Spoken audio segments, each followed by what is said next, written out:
Good evening, Westhaven. Can we get all the candidates please come up to the front, please? And if you've got seats in your row, please move over so that people who might be standing in the back, they might be able to grab a seat. Don't worry, nobody bites. Tell you what, Candace, let's go ahead and scoot in just a little bit here. And folks in the back, if you guys want to start moving up to the front, please grab a seat. We want as many people seated as we can get. We got several seats over here.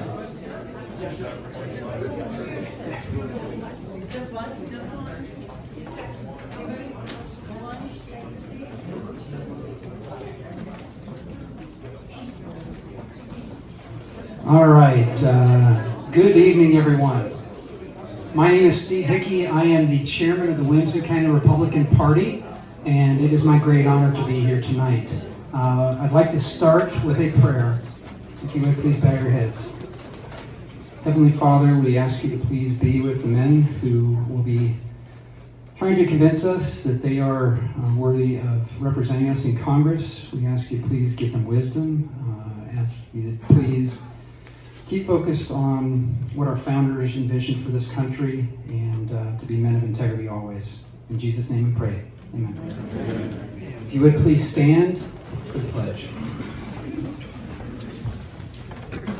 I pledge allegiance to the flag of the United States of America and to the republic for which it stands, one nation, under God, indivisible, with liberty and justice for all.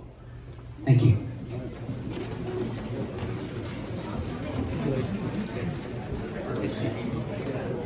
November 24th, 1788, Americans first voted for who their representatives would be in the legislative body responsible for authoring laws that would govern us. Today, 435 men and women from across this great nation are charged with the responsibility to represent their constituents in that House of Representatives. But make no mistake, our founders entrusted us, the citizens, with the power in this republic, not those elected officials. Tonight we will hear from 8 Tennesseans who seek your approval to represent them in the halls of Congress. The Westhaven County Republican Party is proud to partner with the Westhaven Conservatives Grassroots Neighborhood Group to sponsor this event so that you, the arbiters of who will represent the Republican Party in the December 2nd special election, may make an informed, educated choice when you step into the voting booth. I'd like to just briefly mention that all candidates who filed papers to run for the Tennessee 7th seat, all but one, were invited to this event. The one candidate who was not invited was a gentleman by the name of Adolph Dagan. I did not know he was even a candidate until I received word yesterday that he had filed paperwork. So he was not invited, but all other candidates were. I did not receive a response from Jason Knight, nor did I receive a response from Lee Reeves. I'd like to briefly introduce Peter Camardo here from the Westhaven Conservatives Group to say a couple words. Peter. Thank you. Well, thank you, Steve. As everybody, most of you just heard, my name is Peter Camarado. So a big thank you for all of you that are out here today. Big thank you to Steve and Diane for helping us put on this event. All of our volunteers, we all have little volunteer name tags, so give them a big thank you. And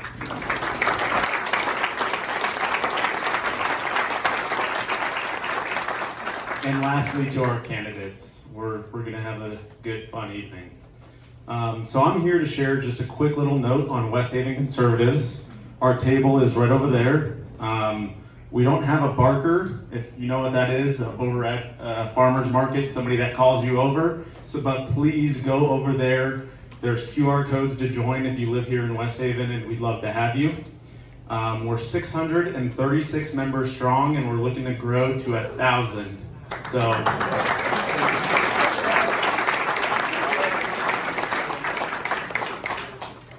And our mission is very simple. It's grow the Republican Party here in Westhaven and hit that 1,000 mark, and hopefully by the end of this year.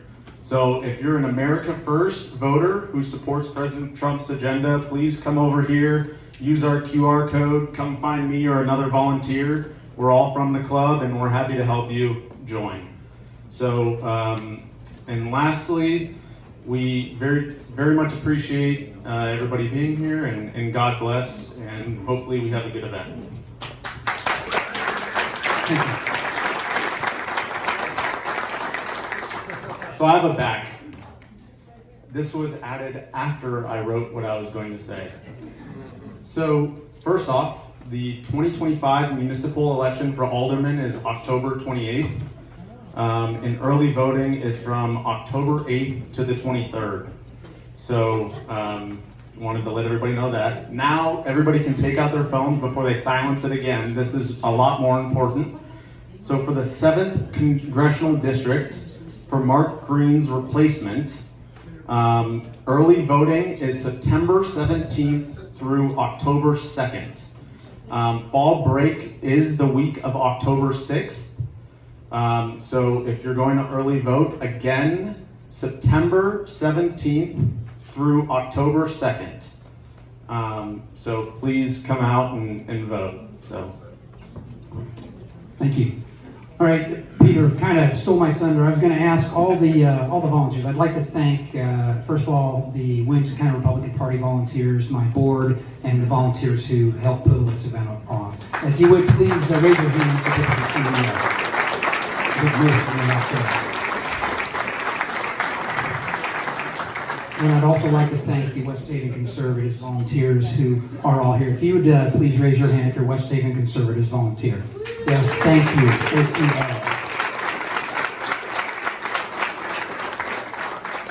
all. All right, so you guys didn't come here to listen to me talk. You came here to listen to these gentlemen talk. So here's what we're going to do. The first part of this is going to be a 2-minute introduction from each candidate. So each candidate's going to have 2 minutes to give their stump speech. All right, there's a timer back there. Elliot, we're good? Okay, so you guys will have 2 minutes. Once your time's up, okay, time's up. After that, we've got about 5 questions or so that we'll ask you and give each one of you 2 minutes or so to answer those. All right? So with that, we're going to figure out who is going to ask, or who's going to get to, yes. Oh, I'm sorry. Steve Albrooks, SEC member. And also Mark Green's field representative here in Williamson County. Yes. Here. A very quick, I'm used to hollering at protesters, I don't need that. I just wanted to announce that there is some confusion. I'm in the Franklin office in the beautiful historic courthouse. We are still open. We work for the clerk's office now. Anybody that has any issues, Social Security, IRS, Medicaid, Medicare, passports, we're still going through all the process for the nominations for all the academies and all the other things that a congressional office normally does. Our hours are the same and everything. You can go online. So I did want to clear that up. If there's anything, I'll be here for a pretty good while tonight if anybody's got any questions, or even if they have some comments, I'll be happy to take those. Thank you. All right, thank you, Steve. All right, so to determine who's going to get to present themselves first, I had a bunch of numbers here, and I was going to have all the candidates lined up in alphabetical order, but you guys obviously don't remember kindergarten. So Peter just drew number 8. So 1, 2, 3, 4, 5, 6, 7, 8. Joe Lures is going to go first. Joe.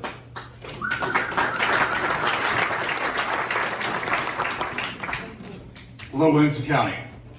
My name is Joe Lures. I am running in this race to represent you, plain and simple. A little bit about my background is I was in the Marine Corps. I served as an infantryman, an anti-tank light armored vehicle commander. I was wounded in combat April 5th, 2003 in central Iraq. For that, I received a Purple Heart. After I came back home, I went into the Marine Reserves for a little while and joined the Metro Nashville Police Department, where I worked my way up to be an undercover gang detective. all while getting my education at Lipscomb University. I've lived here in Nashville since I was in grade school. Living here in Middle Tennessee is my home. I still have some fight left in me. I want to represent you because somewhere along the line, the politicians that are up in Congress maybe forgot that they work for us. I'm the only one that is on the field right now that shed his blood for this country. And I do it all again. I'm a proud father. I've got a 12-year-old. She just had a birthday. I don't want my daughter to grow up in a world or in a country that my friends and I fought, bled, and died for. And this is simple as that. I don't want my daughter to live in a world to where people are ruled by fear. And so what is fear? You just kind of go along with the program, and that's just not what Marines do. That's not what police do. We rush to danger. I'm the guy that you called at 9/11. I'm the guy that showed up when you dialed 911. And God willing, I'll be the guy that you call to go to Washington. Thank you.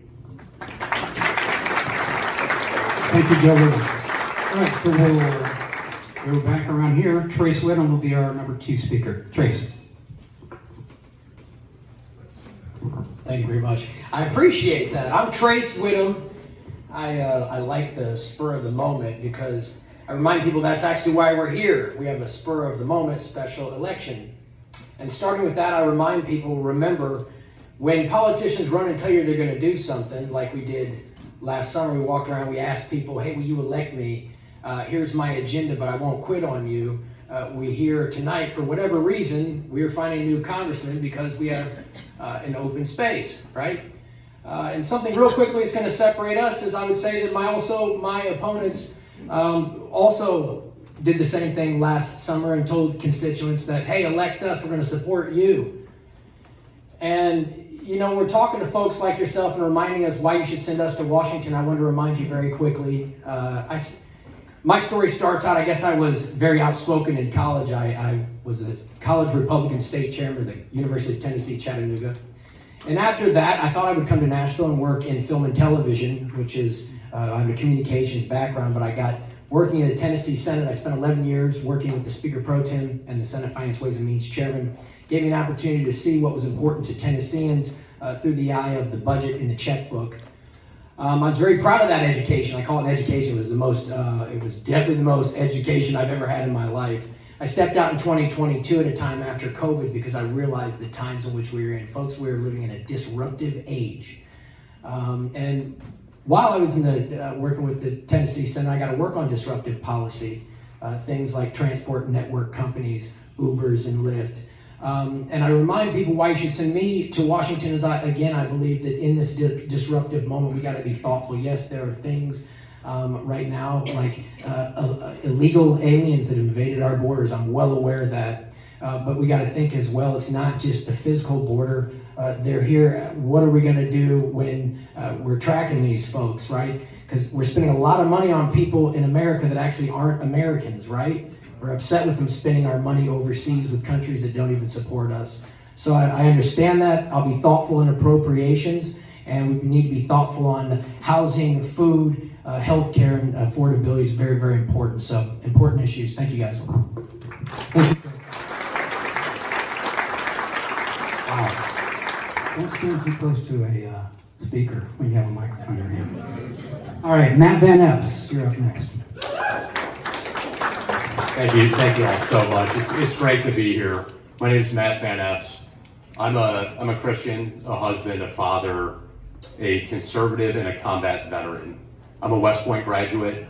I went on to fly Apache attack helicopters, deployed to Iraq for 12 months. After that, I assessed and was selected for the 160th Special Operations Aviation Regiment, right up the street here at Fort Campbell. I deployed 8 times with that organization to Afghanistan to go after high-value target terrorists, to kill or capture them. It was a very formative experience.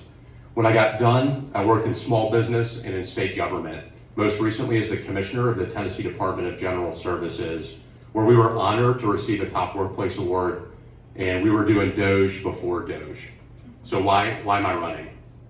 I'm running because duty on our country for me goes way back. My mom was raised very poor. My dad was lower middle class, drafted into Vietnam, was an infantryman and tunnel rat, had a really hard combat experience. Neither my mom or dad went to college, but my brother and I are both West Point graduates because of the hard work that they put in. And I have such a debt of gratitude for them. I'm running because my young daughter, I want what's best for her and her generation, to end woke ideology, to keep men out of women's sports, and to get kids back outside, put the phone down and get outside like we knew. I'm running because I want to stand with the president as an America First conservative to drive America First forward. I want to be with him and the speaker to do that. I was honored to be endorsed by Congressman Mark Green, who called me a true warrior because he knows I'm going to fight to keep our border secure and to deport criminal illegal aliens. I thank you all so much. I ask for your trust. I'd love to earn your trust and your vote. Matt Van Epps, for more information, matt4tn.com. Thank you all for being here. Thanks for having us. I really appreciate it. Thank you, Matt. All right, up next, we have Stuart Cooper.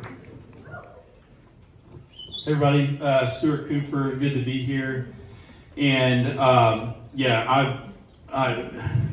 right, I'm gonna start. I thought you were gonna go this way, so I'm gonna do this real fast. Let me check my notes, hang on a second. Y'all are gonna laugh at me. I'll be the third name on the ballot, so look for Cooper like the tire. And I'm real thankful to be doing this in Westhaven. I've spent tons of time in this neighborhood. Who's from Westhaven? Raise your hand if you're from. Okay, y'all know Walker Hayes, Fancy Like Applebee's on a date night. So I spent a lot of time with Walker down the street till 1, 2 in the morning. He's one of my best friends. And so Craig, my identical twin brother, is the Craig from that song that he wrote about a guy who gave him a car when he was down on his luck and that type of thing. And so Walker came out publicly and endorsed me. I'm mostly proud of another guy who doesn't want a whole lot of attention, but there is a guy in the room who was senior staff to President Trump last year, who has come out and endorsed me as well. And if you like Charlie Kirk, he founded Turning Point Faith with Charlie Kirk. I'm a man of faith. My wife and I have been married for 26 years. I've got 4 kiddos. And basically, I was Mark Green's chairman for Williamson County. And I did a lot of work with the Williamson County Republican Party. I was the chairman's circle, the head of the chairman's circle for 2 years under Debbie Deaver. And you can go to my website. It's www.cooper4congress.com. I want to do 4 things. I want to protect our freedoms. I want to promote fiscal responsibility. I want to make sure that we preserve capitalism. And then I want to make sure that we promote American ideals. And all that stuff is laid out very clearly on my website. I thought you were going to go the other way. That's why I was and Steve Hickey's a great guy. Thank you. No extra points for being nice to the moderator. Thank you. All right, up next we have Mason Foley. Thank you. So my name is Mason Foley. It's really good to be in Williamson County. But before we start, I need to ask you guys a pretty serious question. Is there anybody in this room who is not wondering how old I am? But seriously, we need new blood up in Washington, right? I mean, this has gone on too long. The reason I'm running is because there's this quote from President Reagan. He says, "Freedom's only one generation away from extinction," and it's time for my generation to pick up the torch. You know, you guys, a lot of them in the room, you know me. I grew up here. I went to Page Middle, Page High School. Went to Clemson University in South Carolina, where I became student body president. Worked up in Washington, D.C., where I learned about the legislative process and how to provide for your constituents. And then I came back here and worked at a healthcare startup company whenever we were in 7 counties in West Tennessee and helped expand it to 26 states. And throughout that whole experience, I really learned what it meant to be a Republican, right? It's like, to me, a Republican is somebody that believes everyone in life deserves an equal opportunity to succeed, and what you do with that opportunity is up to you. I think Democrats believe that everyone in life deserves an equal outcome regardless of your opportunity, and we need to fight against that. And so when I get up to Washington, I'm going to work with President Trump to help finish the job on immigration and the opioid crisis. I'm going to help him continue the job on national security and making sure that we don't fight in wars that we don't need to be in. And then also, I'm going to help him think through these next generation problems that we're facing, like artificial intelligence. You know, I say this everywhere we go, but AI is going to teach our children. It just matters if it's AI that was developed in the United States or AI that was developed in China. And we need to make sure that we're leading the way as a part of that. And so I understand the old saying and everything of right, like, with age comes wisdom, but you know, we have enough old people in Washington.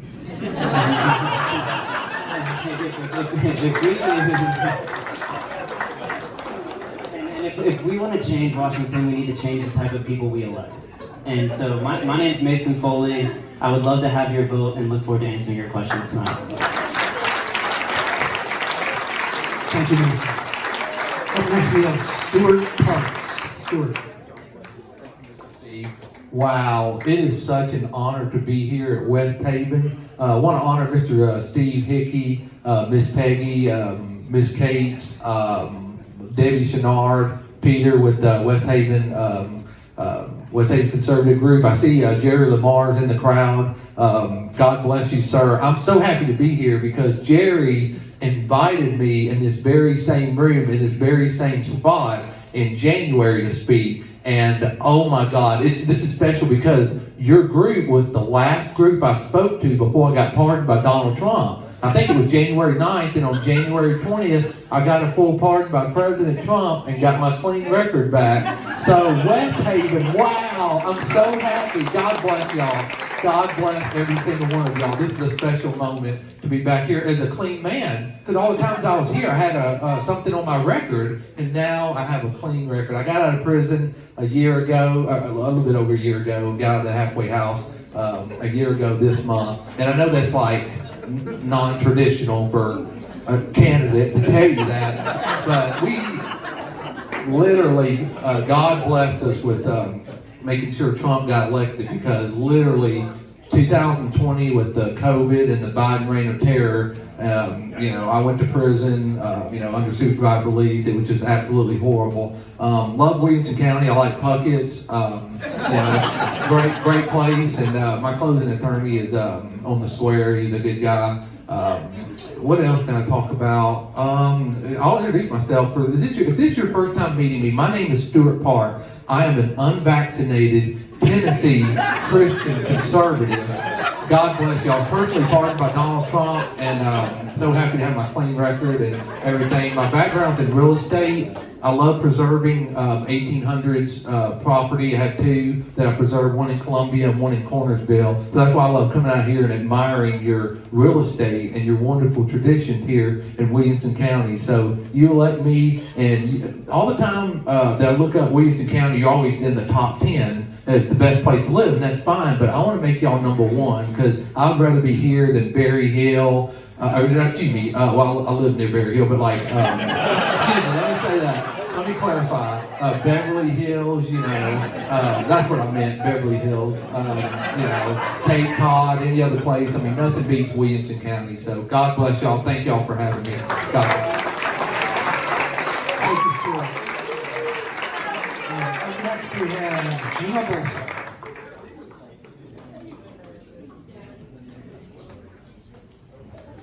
"80 years ago today, August 14, 1945, President Truman announced the surrender of Japan, ending the Second World War, the crowning achievement of that greatest generation, which was also a warrior generation.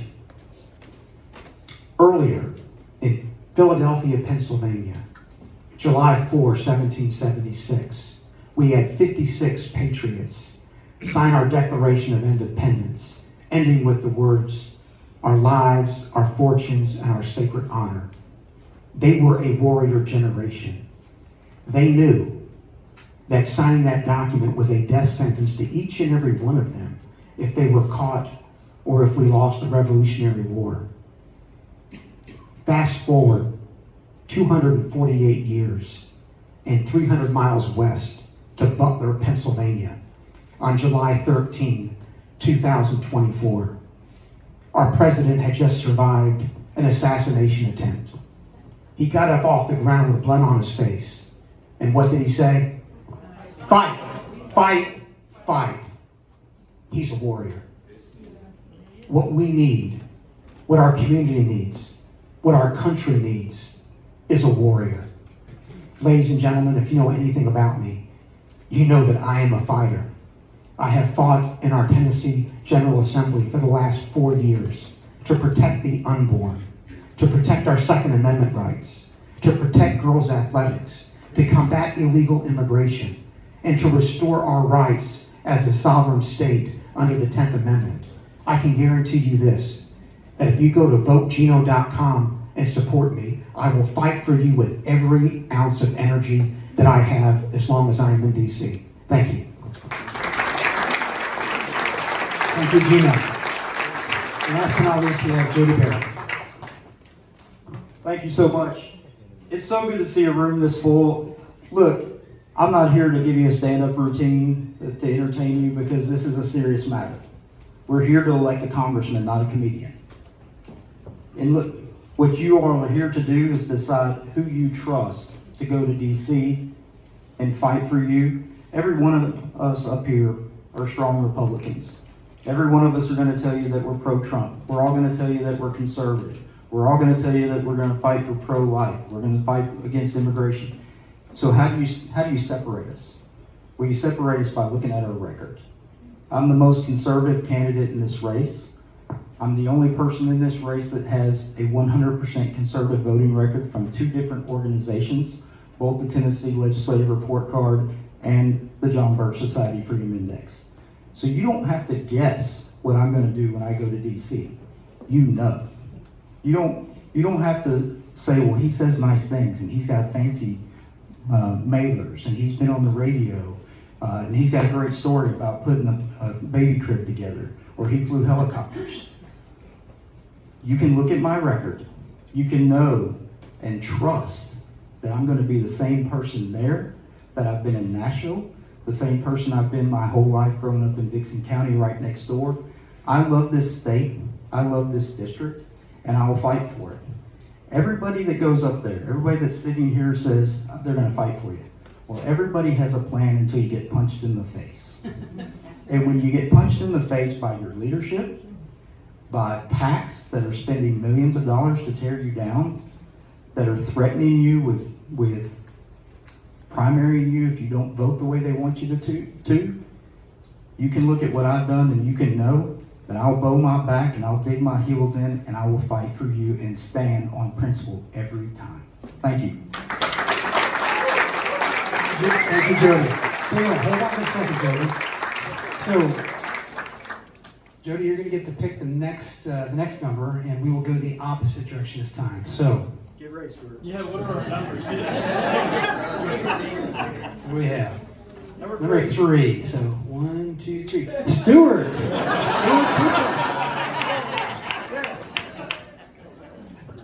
Do I just start talking? I'm just kidding. I get the mic. It's been a long day, folks. This is the second event we've had this week, so give me just a second here. All right. You want to stand off to the side there? I'm going to read the next question. All right. So we have 5 questions here, and the first question is a paraphrase from Leanne Given of Thompson Station and Brian Lombardo here in Franklin. You are each accomplished men with impressive resumes, but what distinguishes each of you from your counterparts in this campaign that should earn our vote?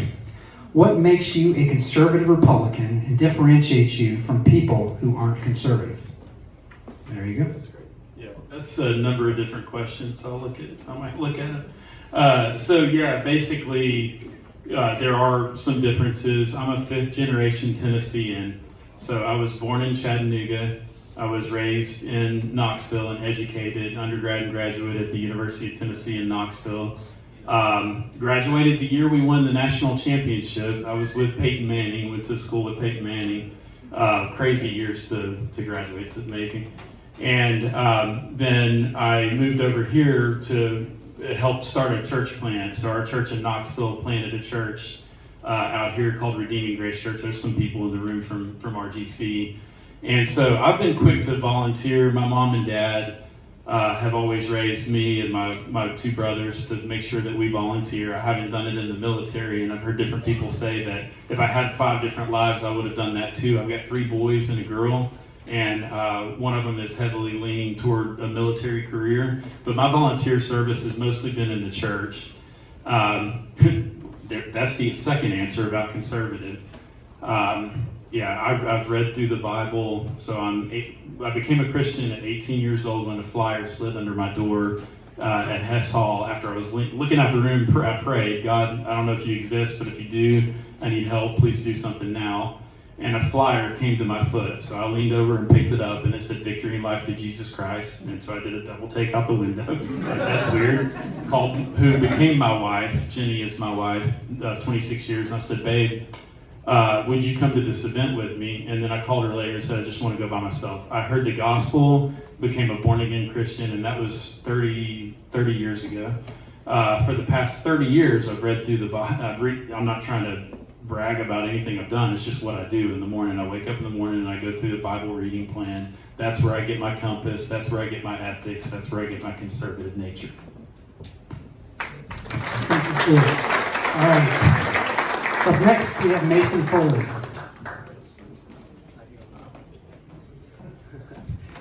What makes me different? I grew up here. I was meeting with the mayor, Mayor Anderson, and we were talking about the last time that Williamson County has had an elected official that actually went to Williamson County Public School, and we couldn't remember. Right, so I've lived the life of a Middle Tennessean, went to school here, I grew up with our values, and then in terms of my conservative background, I went down to Georgia and knocked doors for President Trump. I became a Trump Force captain, phone banks for him in all 7 swing states, gave him some money. If I get elected, I'm going to be the first Republican member of Gen Z up in Congress. We have such a unique opportunity with this election. It's the only election happening in the country. Everyone's watching what happens. If I'm to be elected, we can send a strong message to the entire nation that young people are behind President Trump's agenda, and it's something that's going to last long after he leaves office. And so I look forward to answering the rest of your questions and getting to meet you guys, but really think we have a big opportunity to send a message to the entire country.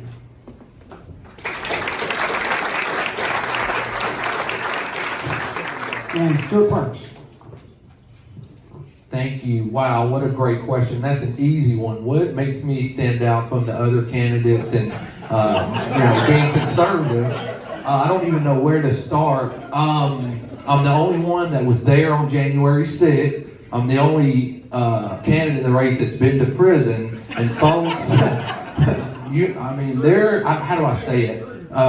You haven't had your values or anything tested until the communist FBI has raided your property, dragged you, made you a public spectacle, and then the news is at your house, and people, I'm getting fired from the brokerage I was with, and, putting out fires, and people all over, I've known since elementary school turned against me, and the whole thing was about getting me to denounce my conservative Republican views, and I said no, and many times they said, well, just plead out and just, show remorse, and I said no, and I ended up, going to trial and going to prison for my Christian conservative beliefs. So I stayed true to my Christian conservative roots. Like I said, I'm unvaccinated. I ran for Congress in District 5 in 2022, back when the Russian-Ukraine war first happened, and I was the only one in that race that said Ukraine doing it. I didn't post any Ukrainian flags like the left and everyone did, so I have good judgment, and I can see around corners, if you will. I didn't support Black Lives Matter and post, a black square on Instagram like the rest of the world was doing. I like saving historical property. I can take, something that's almost a lost cause and make it, front page magazine edition by the time I'm done with it. So that's why I fit in well with Williamson County. I'm one of the only candidates that's actually born in this district, because I'm born on the District 7 side of Nashville. And it goes on and on. So God bless you. Great question you ever asked that. Thank you, Steve. Gina. Thank you, Steve. What distinguishes me is that I am a constitutional conservative. I've read the Constitution several times. Even more importantly, I've read all of our Federalist Papers. Recall the 85 Federalist Papers that our founders wrote, 51 of which were written by Alexander Hamilton, 29 of which were written by James Madison, the last 5 of which were written by our first Chief Justice, John Jay. And in Federalist 45, one of the things that Madison wrote was that the powers of the federal government are, quote, few and defined, close quote. Those of the states are, quote, numerous and indefinite, close quote. Does that look anything like the government that we have now? It absolutely does not. Actually, our government is the reverse of that. I'm going to Washington, D.C., so I can get our government back to the one that our founders intended, that our people deserve. And we see this most especially in out-of-control federal spending. You look at Article 1, Section 8, Clause 1 of our Constitution, it gives our federal government the authority to spend money on just 3 things: the debt, the deficit, and what's called the general welfare, which was a defined term back in the 18th century. Our federal government has completely gotten away from actually paying attention to what the Constitution says. Article 1, Section 8 gives the federal government 17 specifically enumerated powers. And when I get to D.C., the first thing I'll do in looking at any proposed legislation is this actually constitutional? Does the Constitution actually give the Congress of the United States the authority to enact this provision? And if the answer is no, I'm voting against it. But most importantly, I'm going to be working hard to get federal spending under control. We've got a $37 trillion deficit. We've got a $1.5 trillion annual deficit that we're dealing with. And what needs to be done is discipline, getting back to our constitutional principles. That's what distinguishes me, Steve. Thank you, Gina. Jody. Thank you. Again, Jody Barrett, nice to see you again. I don't know if I introduced myself before. What separates me from the other candidates here is that I've actually walked the walk, not just talked the talk.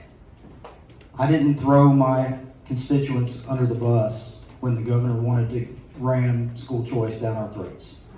I didn't turn my back on the people that elected me and caved to my speaker or my leadership or Americans for Prosperity or Club for Growth or whoever it is. I stood there between my constituents and all of those powerful forces, and I took the bullets. I took the slings and the arrows. I didn't throw them in front of me and use them as a human shield. And so the same thing I will do for you in Congress. When we get up there, first of all, that's the other thing. I won't lie to you. I'm not going to tell you that I'm going to go up there and save the world and solve the budget, fix all of our debt issues, because none of us are going to be able to do that. Whoever gets elected on December 2nd is going to go get sworn in on December 3rd or 4th and walk right into a budget fight over a continuing resolution, trying to figure out whether or not we're going to raise the debt ceiling before Christmas and keep the government open. And when we get back from Christmas, we're going to try to find the bathrooms, put a staff together, and try to somehow govern to make sure that you guys have a transition team in place that's going to continue to be able to provide you the services that you need. Then after that, guess what we're going to be doing? Campaigning, fundraising, midterm elections. There's not going to be time for us, any of us, to go up there and save the world. We're going to be trying to save this seat. And that's what I asked you to do. Send the real conservative up there. Let me go do the work. I'm a workhorse, not a show pony, and I'm ready to work for you. Thank you. Thank you, Joe. Joe. All right, so I got the first question jitters out of the way. I just want to say I am the only candidate sitting here that has walked the walk like Jody has. I just did it with a rifle. I'm the only one standing here that has been shot at, stabbed, and blown up. Oh, and won an election just now to be on the Republican ballot because I am a conservative. There are those here that try to challenge to silence me, and that is not going to happen. I am going to work for you. And there's no animosity. It's how the game is played. So we have to differentiate ourselves. I'm the guy that worked with a rifle in his hand. I'm the guy that took action on what the people in Congress told us to do. I'm the guy that defended our communities when drugs and guns and all these things were running rampant. I'm also the guy that opened up 3 businesses. I'm the only one up here that holds a US patent. I have continued to push forward to better our society. And that is why that I'm here. I am a constitutionalist like Gino. I read the Constitution. I've been defending it since I was 19 years old. One would think I would have read it. We need people to be held accountable. Jody is correct. I'm not going to get up there and save the world. I'm going to find the bathroom. I'm going to find my parking spot. And then we're going to roll into the midterms. But I will tell you this, I didn't become a successful undercover gang detective with a network of confidential informants and long-term cases overnight. It took time, but I'm always learning and I'm always listening. I was told by a Marine general in Iraq, the most powerful weapon that I had was between my ears. Thank you. Thank you. All right. Next up, Trace Whitaker. Thank you. Well, first off, I guess since we're distinguishing ourselves, I will tell you I'm a born-again believer. So the things that guide my life, my principles, are my faith in Jesus Christ. I do believe in the Word, and I'm actually helping President Trump on an initiative. It is passing out Bibles in schools, and I asked myself when I thought about that initiative too, is that something you can stand behind? There's all kind of controversy with it, the whole idea, but I asked myself really simply, Trace, could you actually answer politically or in front of your Creator, do you stand on the King James Version of the Word? And the answer is yes. And do I believe in those documents in the book? And they're the founding documents of the country, and quite frankly, if we can't make those open for the public, well, we're all kinds of twisted, and that certainly is what got me on my way.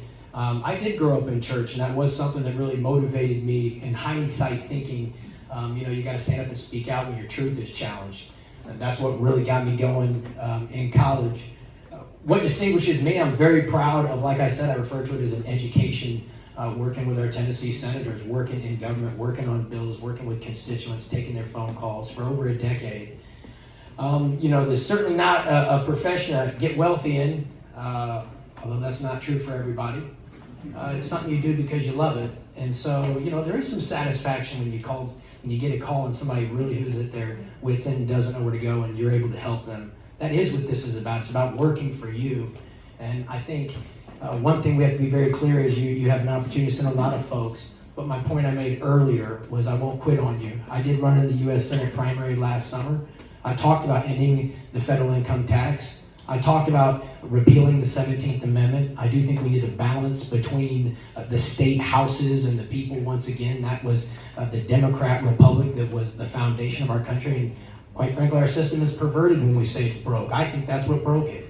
Now it is run by lobbyists and special interests, and all your money is going to a lot of places that we certainly don't approve of here in Williamson County. So it's not going to be, I would be wrong if I told you I knew it all, because that would be very unwise. You certainly don't know it all, but I'm very clear on where I'm going and what goes on there. And it takes a very clear vision to understand that there's a lot of chaos and a lot of confusion there. And so I'm ready for it. Thank you. Thank you, Trace. Last but not least, we have Matt Van Epps. Thank you all so much, Matt Van Epps. I think to start, I came from humble beginnings and learned really hard work and effort from a young age, and have always tried to do that and put the team and the mission first. I rose my hand to swear to defend the Constitution at 18 years old at West Point, and I've continued to do that. I served 10 years active duty Army, and I continued serving after that. I'm still a lieutenant colonel in the Tennessee Army National Guard.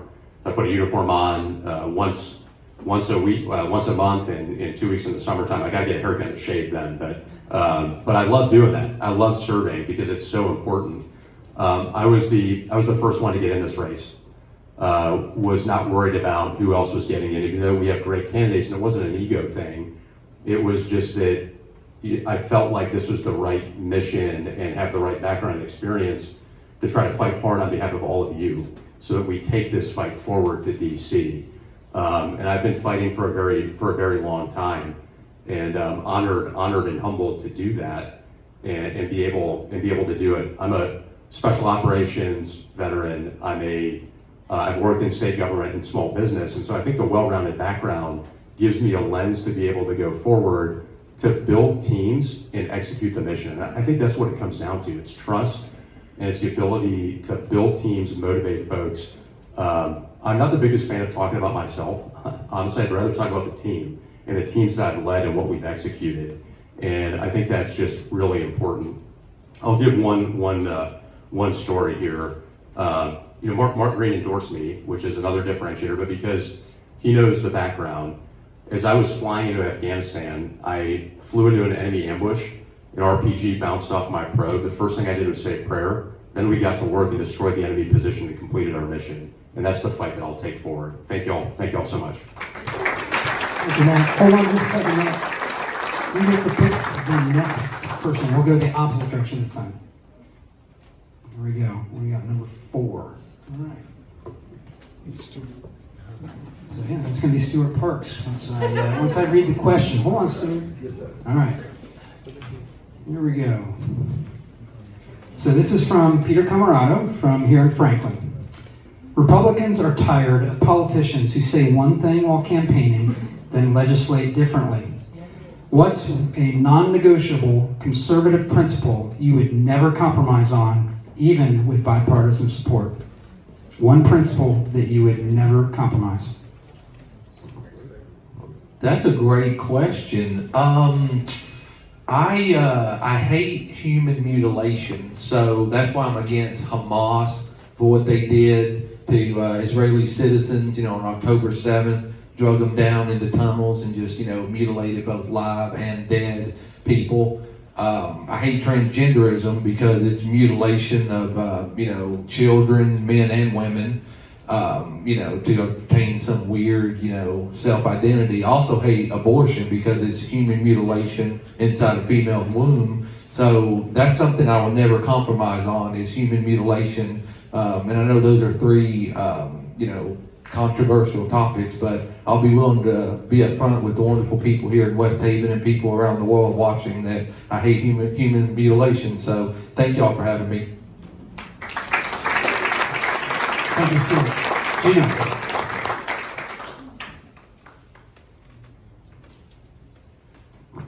Thank you, Steve.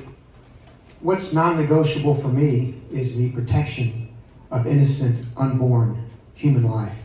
And it's something that I have had the privilege of protecting here in Tennessee with 2 separate bills. One called the Baby Olivia Act that ensured that a 3-minute video of fetal development from conception through birth is now part of our family life curriculum in all of our middle and high schools across the state.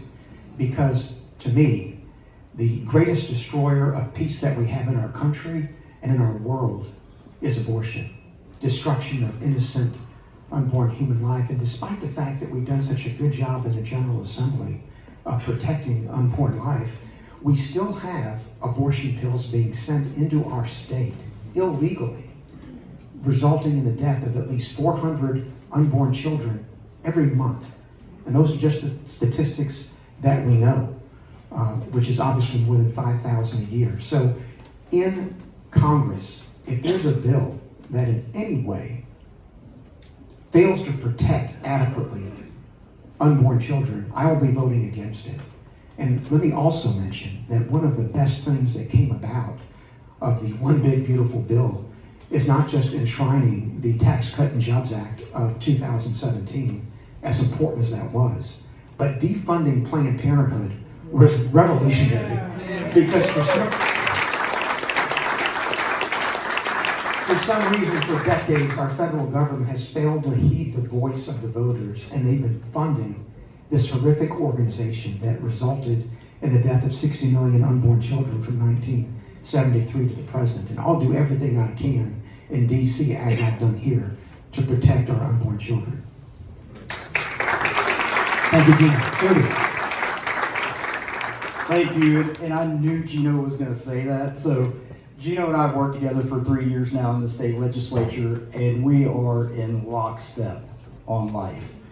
We've worked together on several bills. We fought our own leadership who tried to weaken our trigger ban in Tennessee in our freshman year, our very first session up there.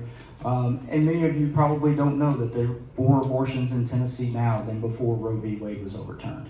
So we're still fighting that fight.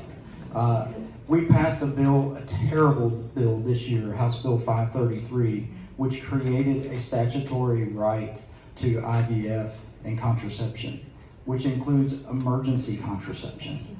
And despite our best efforts, I drafted a letter to the governor asking him to veto that bill, and he wouldn't do it.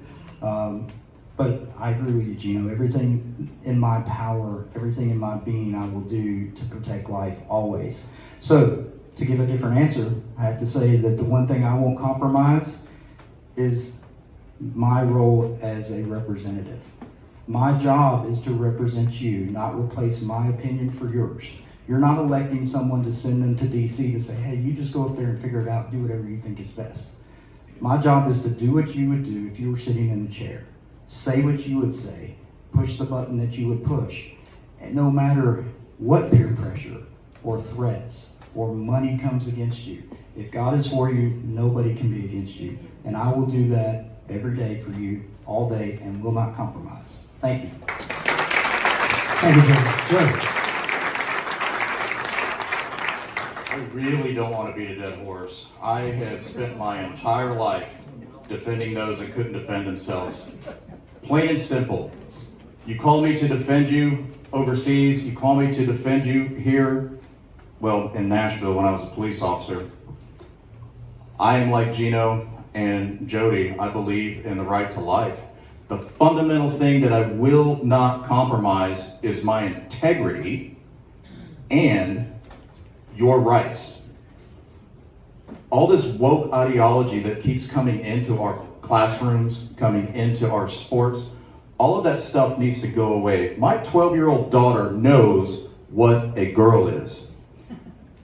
My 12-year-old daughter knows what a man is. And she also knows if a man goes into a bathroom that she probably shouldn't go there and she should tell daddy. I make no mistake.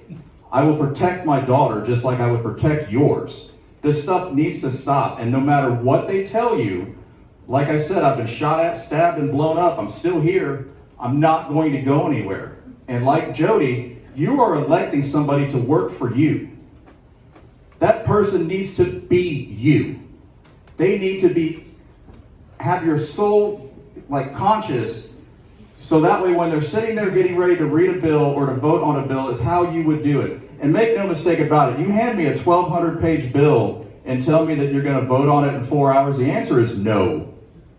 Because I don't know what's in it. I'm not good at math, but that's not a lot. That's really it. 20 seconds early, should I keep going? Thanks. All right, please go ahead. I appreciate that. Everybody, we're all kind of, I guess we're good conservatives. We all kind of say a lot of the same things. To quickly address, because I would say absolutely 100% life, you don't back down on that. Definitely Second Amendment, we can't back down on that. So I did want to say, I bring my Constitution with me when I talk to people. We can't compromise the Constitution. We've got to really stick to the Constitution. I think that if we want to talk about things that need to be changed, again, as you heard me, we need to repeal the 17th Amendment of the United States Constitution, because the Senate's out of control. We can pretty much point everything to these glorified governors that are elected for 6 years and don't answer constituents. And so that's the other thing I won't compromise. I'm accessible, I'm a regular guy. I won't compromise who I am. I do know that when you get around folks that tend to think they're somebody, all of a sudden their personality changes.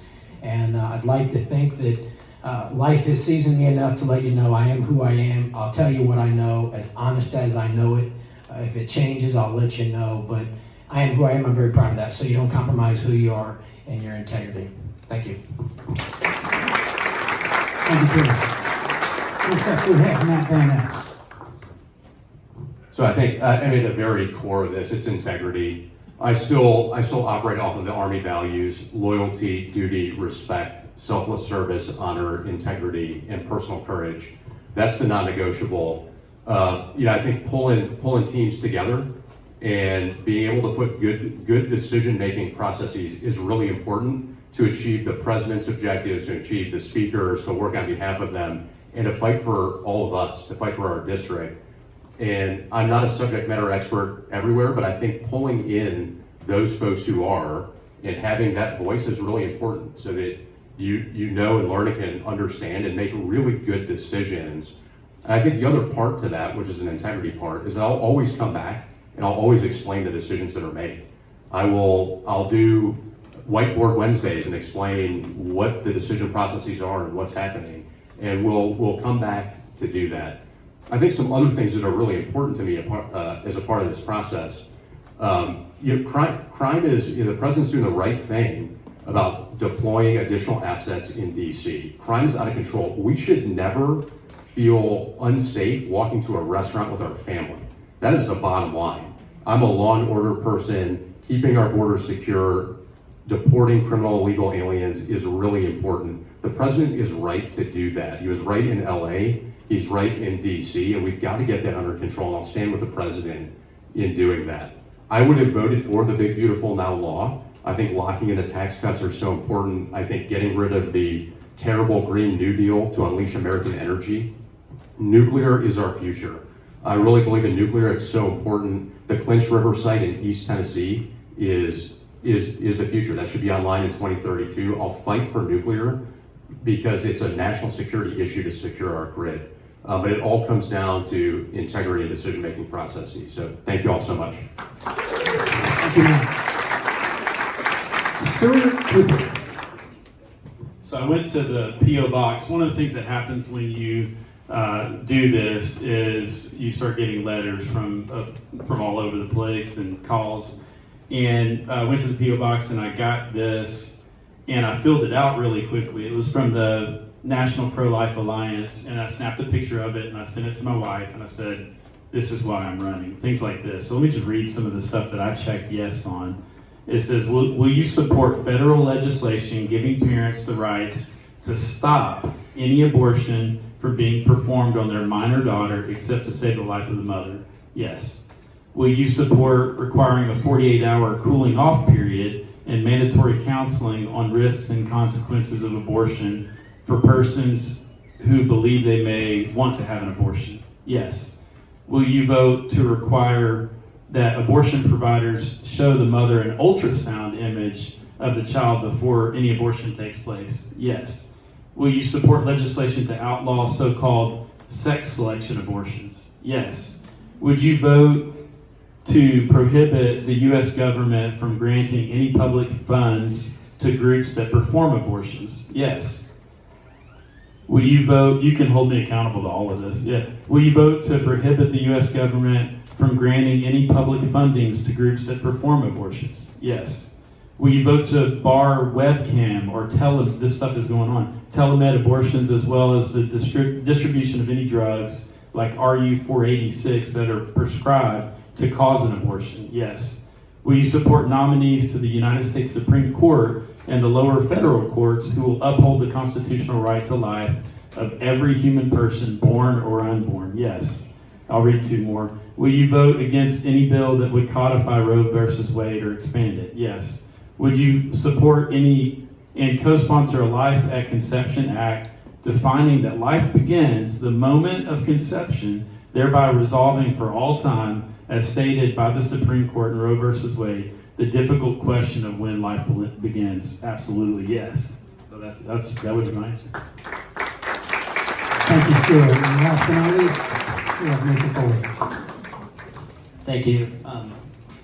I agree with what most of these guys have said. I think one issue that wasn't brought up though was the federalization of education, right? You know, in Williamson County, we experienced it to the extreme, and the benefit of living in a state where we can control our own education, right? Imagine if Kamala Harris was president and they chose to figure out what was written in our schools and what was taught in our schools up in Washington, D.C. And so I think it's really important to hold the line and make sure that states can continue to control those issues. And then the other thing is like everybody has said, most everyone here is going to vote with the president on everything. I think that should be a prerequisite to getting elected. But I think the other thing is making sure that you have world-class constituent services. Like Jody mentioned, we're going to be the bottom of over 400 elected House members. And you have the chance to go up to Washington and put together an operation that can deliver on the things that Mr. Albrecht was talking about and pick up right where Mark Green left off, if not make it a little better. And that's exactly what I'm going to do. Thank you.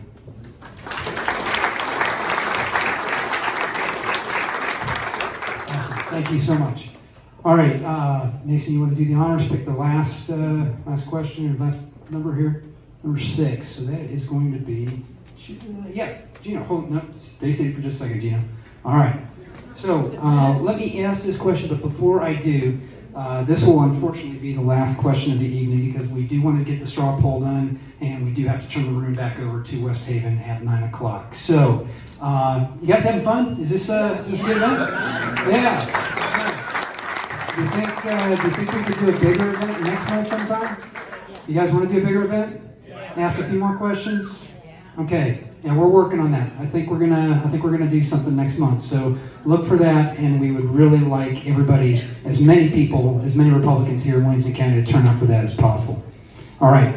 So the last question tonight is going to come from Diane Chenard, my first vice chair. She lives here in Franklin, in Westhaven. In 2010, the Supreme Court ruled in favor of Citizens United. While hailed by Republicans at the time, this ruling has given rise to unlimited corporate spending on campaigns and the rise of dark money super PACs, raising concerns of undue influence in our elections. Who are your biggest donors, and what percentage of your contributions are from individuals versus PACs or lobbyists? Yeah, Diane is way wicked smart. All right, so Gina, you got this one. Thank you, Steve. So we've got 2-part questions. Who are your largest donors and what percentage of your contributions come from PAC? Well, my largest donor is my wife, Kathy. I'm happy to report. And this is an expensive process. There's no question about it. To be competitive in this race, to be able to reach voters in all 14 counties is going to cost more than $500,000. And I am committed to making sure that we are competitive. So we'll raise as much as we can, but what we can't raise, Kathy and I will cheerfully put in. So we are our biggest donor. We have a great list of clients that I've been able to represent over the years who are also supporting me in this effort, but 90% of our donors are individuals. We do have published data for those of us who are in the General Assembly as to what percentage of our political contributions come from PACs. And I am always at the very bottom of the list in terms of percentage because I don't ask lobbyists for money. Now sometimes lobbyists will give us money and I'll take it. I mean, if Tennessee Right to Life sends money to me or Tennessee Firearms Association or the National Rifle Association, we accept that. But I've also turned money back from the healthcare industry because they always want something in return. And I will never give them anything in return because money is one of the things that is corrupting our democracy. And frankly, having career politicians, I think, is not far behind because so many politicians, when they get up there, they lose sight of the need to act in the public interest. And they're concerned more with just winning that next election. Well, I'm not concerned about the next election. I want to get up there quickly and I want to turn this government around. I do have big, bold plans, and it's not me. Recall what Reagan said in his concluding remarks from his presidency. I did nothing in these 8 years that you did not do for me. It's you that matters. It's the public sentiment that matters, and I look forward to going to DC with you as my primary constituency. Thank you. Thank you, Jimmy. He beat you. Sorry, I was going to go that way, but Jody's already here. So, no, you're here. Here you go. If you want to let me go last, I'll do it. So, my biggest donor so far is John Rich. And that's more than money. That's a 30-plus year friendship from when we were 17 years old. I actually have him to blame partially for even being in this position to begin with, and talking me into run for state representative 3 years ago because he got hacked off at the guy that had this seat before because he voted against taking the porn out of our public schools. And so John called me and said, we need to go to war, and I need you to be by my side. And so that's why I'm here now. And thankfully, he's also given me max donation. I don't have any PAC donations. I don't have a super PAC. I don't have Americans for Prosperity pumping tons of money. I don't have, obviously don't have Club for Growth, since they're running ads on all of your phones telling you how I hate Trump and I'm an awful human being. So I don't think I'm going to be getting their check anytime soon. Like Gino said, those of us that serve in the legislature, I've already referenced my voting record with the Tennessee Legislative Report Card. It's a valuable resource. Kudos to Gary, wherever he is here. Gary Humble, I know, is here. Because what he's doing is a service to the people, to being able to compile all that data in one location where you can go and see it. You don't have to navigate your way through the maze of election websites with the Secretary of State or any of that stuff. He'll show you your voting record, your representative's voting record, and he'll show you where the money comes from.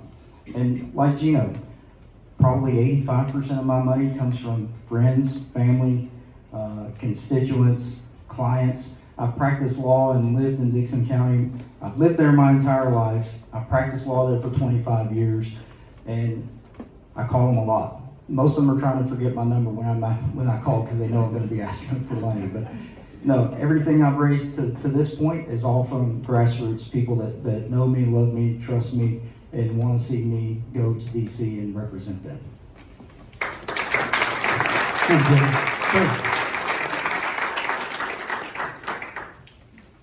Not a politician. No secret.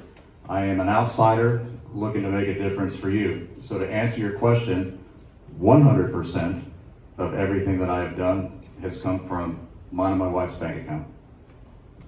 I don't want your money. Keep your money. One of the things Donald Trump said during the election was, if you want to give $25, great, but if it means you're not going to be able to feed your family, keep your money.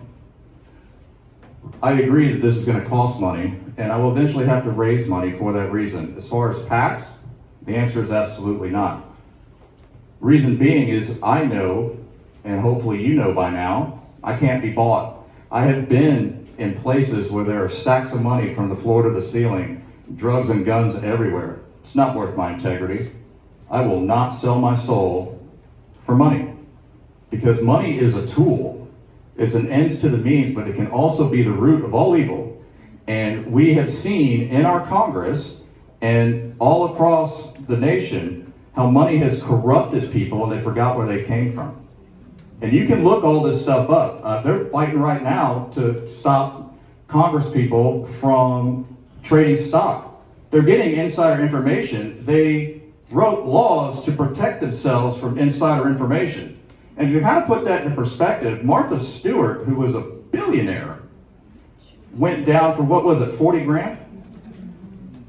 Like, how much sense does that, help me understand. I know I'm just a guy from Tennessee, but I did go get my MBA from a decent university in Nashville, Lipscomb.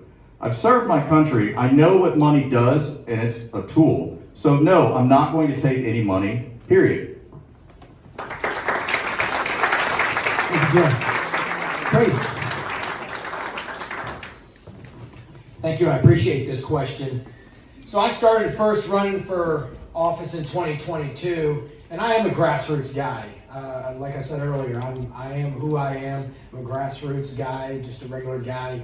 And what's important is this is a very expensive, I don't even know what you call campaigning for office. It can't be a hobby, but you get out here, you talk to people, and it is your resources, and it's the people that want to support you. I'm going to share real quickly because, like I said, reflecting back, working at the state legislature, I remember there are a lot of people, and they probably don't even know how they got there, but once they get there, they get really scared about keeping that spot. So they'll do a lot of things in order to get this money that a lobbyist will quickly hand to you, because quite frankly, they're not going to get any money if they don't get it that way. A lot of cowards in this game, actually. And I say that because I'm very proud that again in 2022, yes, that was the first time I did it, but last year I ran in the U.S. Senate primary against our U.S. Senator. She had $13 million, okay? I wasn't naive to what I was getting into, but in my mind, what I knew I had to do is I had to prove to the people that I was talking to that I'll do this with or without your money. I'm right on the issues. I'm still right on the issues, and I won't quit on you. I won't wait and just wait till something shiny comes along or a new opportunity or a way to go. I think we have a real problem in this country, and although we have a great opportunity maybe to capitalize here and turn some things around, it's going to take some real generational leadership change in the United States Congress to fix this country. And it's not just executive branch. We need a good legislative branch. We have a bunch of people that just go along no matter who's the president. We have no vision in this country long term. They just go along with whatever quick fix. And things are going to happen really rapidly fast, and we're going to get caught. And that's how they always do it to us, whether it's the Patriot Act 9/11 or it's COVID. It's always the good people that get taken advantage of. So, especially those crazy opportunities are where the money comes from. All of a sudden, those people, they start pushing the agenda, the money comes. That's the COVID vaccinations. You saw our own governor passing out rewards to companies, millions of dollars worth, and the company said they didn't know how to pass out the jab. So that's how you get people real quickly that are cowards that'll take quick money because they got to come stand in front of you, and then they don't even give town halls. So I'm happy to be here. That's why I'm here tonight. I do need your money because this is expensive, but I love you guys. I love Tennessee, and I love this country. So thank you. Thank you. Matt. So plain and simple, I can't be bought. That's to start. West Point taught us you choose the harder right over the easier wrong, and I think that's really important. We were the first candidates in, and we did that knowing that we were going to have to file in the first quarterly filing. So we filed. It's in the FEC reports, and we did that without hesitation. I'm not independently wealthy, and so I have to be out there fundraising and doing that as a part of this process. It's my least favorite thing to do, is asking for money. Just about one of it. It is not a fun process, but we're doing that because it's the mission and it's the right thing. And folks that give, and they've been giving generously, and I'm so thankful and humbled by that, because it's not about me, it's about our team, our vision, the mission, and it's about the fight going forward, and you have to have that to get this mission done. So I've been honored by that. I was honored very early in the process for my finance co-chairs are Julie and Lee Beeman, and they were early and strong supporters, and I was humbled by that, and it's been amazing. And so we're out there working hard every day to win trust and support so that we can carry this mission forward. And so it's been, I'm learning a lot as a first-time candidate. I have been endorsed by the War Veterans Fund that supports Iraq and Afghanistan veterans who are House GOP candidates. And so I was honored to have their support, which is incredible. Let me just finish by saying thank you all so much. Thanks for being here. This is how we keep our country great, is by patriots coming together and standing strong. This is how we keep our country what it is, and so thank you all so much. Be honored to have your support, your vote. Matt Van Ups, thank you so much. Thank you, Matt. And Stuart Cooper. So I'll answer the question and then I'll tell you a little bit more about myself. But I average about $9,000 a day when I pick up the phone and spend time calling people asking them for money. The problem is I haven't had many dedicated days for that. This is like starting a business. It's very hard. And it hit everybody very quickly, so no one was fully prepared for it. We are doing well with fundraising. I've gotten the Federal Election Commission limits you to $3,500 per person. So if somebody gives you a $5,000 check, you can receive it, but you can only keep $3,500. You've got to put $1,500 toward the general. So I've had to do that a couple times, and then I've had some $3,500 checks that have come in. And I've had $15 checks, $25 checks, $150. It's mostly friends and family at the beginning. The one that I was most humbled about and encouraged with was a pastor friend of mine who has known me since 1995. And he's heard me talk about William Wilberforce and just so many people and all the different passions that are in my heart so many times. And he said, "You've been talking about this forever." So he wrote me a big check.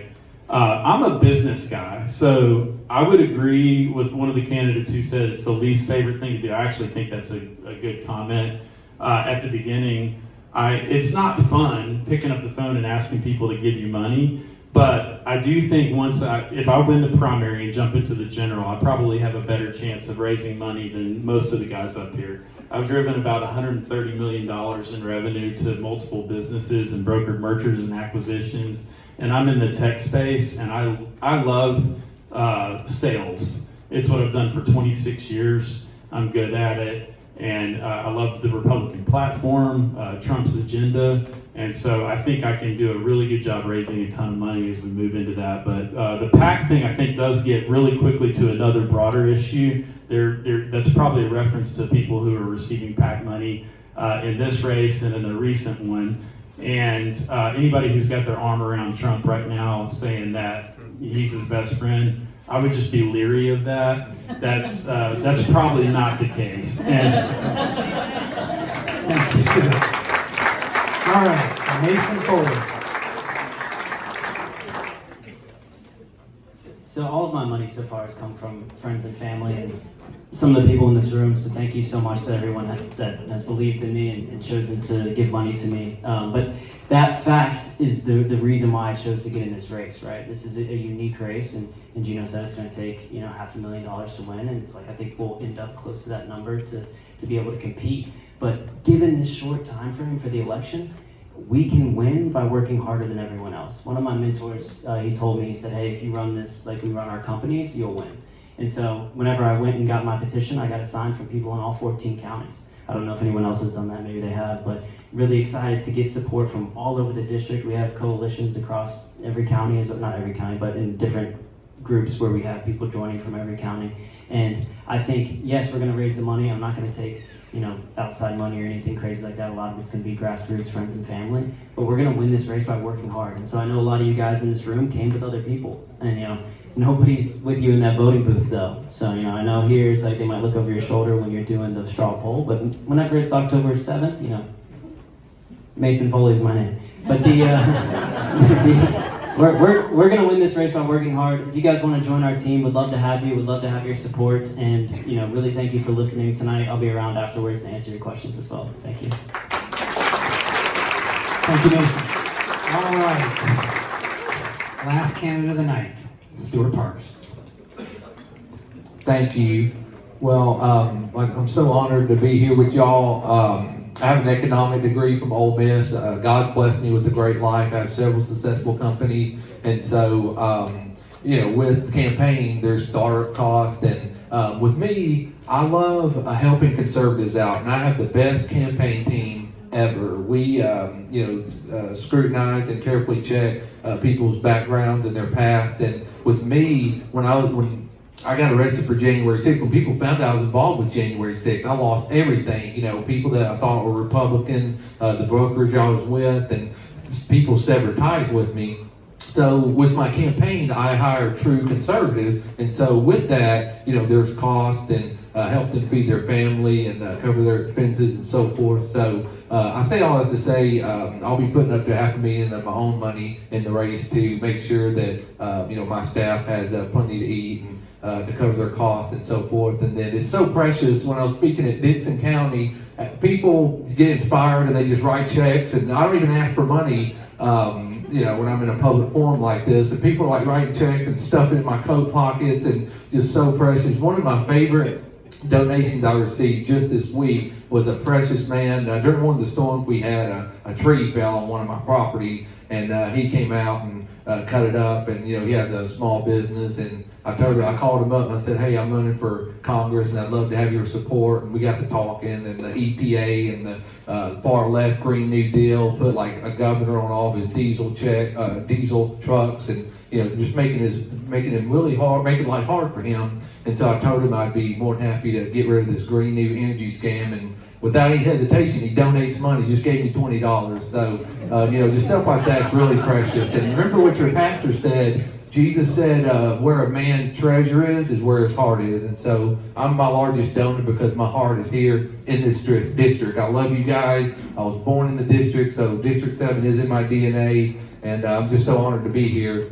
And remember, putting America first means putting you first. So I'm Stuart Park, and it'd be an honor to serve you. And please, if you have any questions, my mom and dad's here, and you can see how I was brought up. So God bless y'all. Y'all have a good night. Thank you. Thank you very much. Nobody touched the Citizens United question, so if they want to come talk to us afterwards, I'm happy to answer that. All right. If anybody has any questions about Citizens United, Jody would welcome that question of him. All right, so we have volunteers who are going to pass out pens. You were each given a straw poll ballot when you came in, and this is your opportunity to make your voice heard. So if the volunteers would please hand out.